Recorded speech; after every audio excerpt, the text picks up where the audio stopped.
Mulan fue uno de los grandes experimentos de esta nueva normalidad y pude hablar con alguien que trabajó en esta película con su diseñador de producción, Grant Mayor, que me contó qué significa para él que la película se haya estrenado en la pantalla chica a través del streaming y que no haya llegado a una sala de cine, que también me contó cuál fue la búsqueda en esta remake de Disney y también hablamos, por ejemplo, de por qué no está Mushu, así como también el parecido estético que tiene con la trilogía del Señor de los Anillos, que también fue diseñada por Grant Mayor. Todo esto hablamos en este informe sobre la nueva Mulan. We now return to Mira Akien and Contre with our latest interview. But we did watch the animation, and of course, this project, this new film can't help but be compared to the old one. But, you know, we weren't really, we were making the same story, but not exactly the same story. It's our own version of it. Loyal, brave, and true.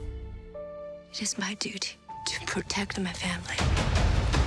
And of course, it being live action, it's kind of grittier and more sort of realistic in many ways. Yeah, the other one was quite stylized. The movie was very stylized back in the cartoon was very stylized back in the 1990s, and it's kind of it's a different flavour to what we this one. This is more of a rollicking sort of action adventure kind of thing.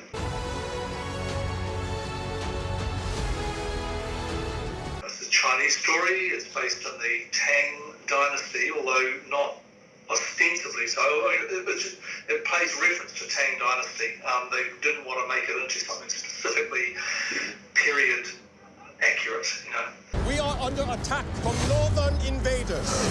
Their leader calls himself Ori Khan.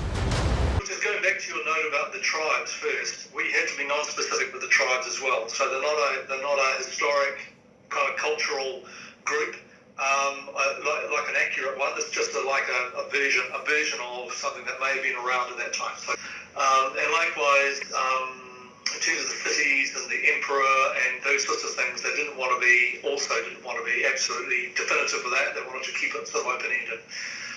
But still, it's the story of Mulan, which is a very old story. It's it goes way back, probably a couple of thousand years actually, so it's a very well told sort of ballad. It's actually quite a small poem when you look at the original thing, and it's been sort of built on and enlarged over the years by the Chinese culture and then latterly by the Disney one. So. Well, and speaking of the differences, you didn't have Mushu, you have this phoenix bird. Ancestors, please protect her. What is your name, soldier? Hua Jun, Commander, son of Hua Zhou. In terms of the phoenix, it actually played a larger role in the original script, and it's been pared back. I see. It's like from a creative point of view, it's like this spiritual aspirations of Mulan. If you like her, it's her kind of it's like a thing that accompanies her through her sort of meaningful times, an imaginary friend, maybe. We're going to make men out of every single one of you.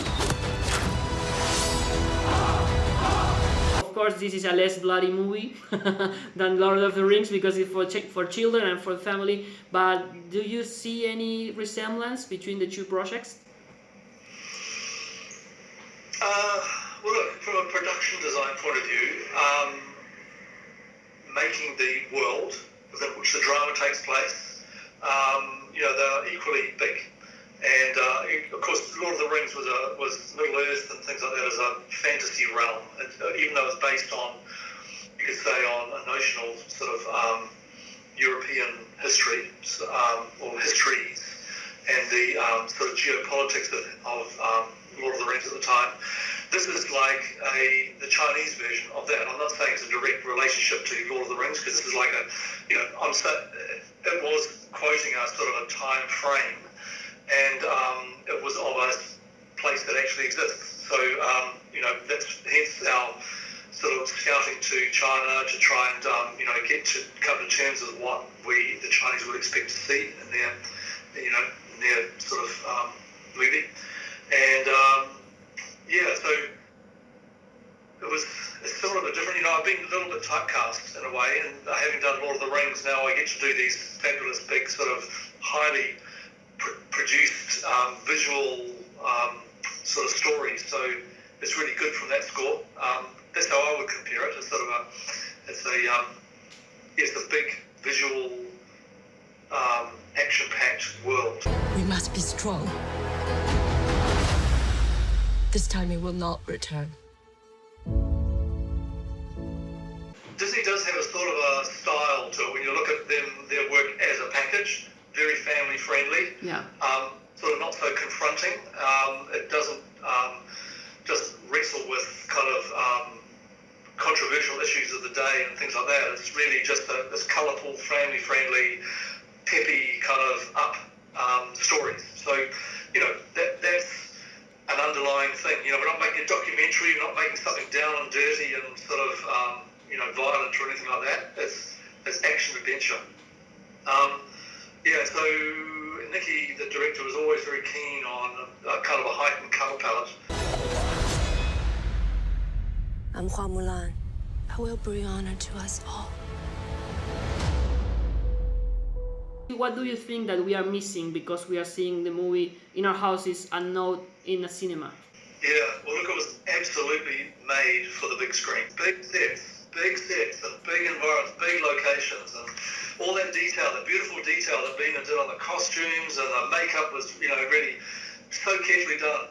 Yeah. All that stuff was carefully done. I saw it both on the TV screen, which is fairly large in my house, and also on a projected screen in my house. And the difference between the two of being the big screen with the big visuals really makes such a big difference to the film. And I'm a little disappointed, but at the same time, it is what it is, and you can't. The COVID thing is what it is too. We just have to work our way around that, and I'm very proud of having produced the thing that also works on the small screen.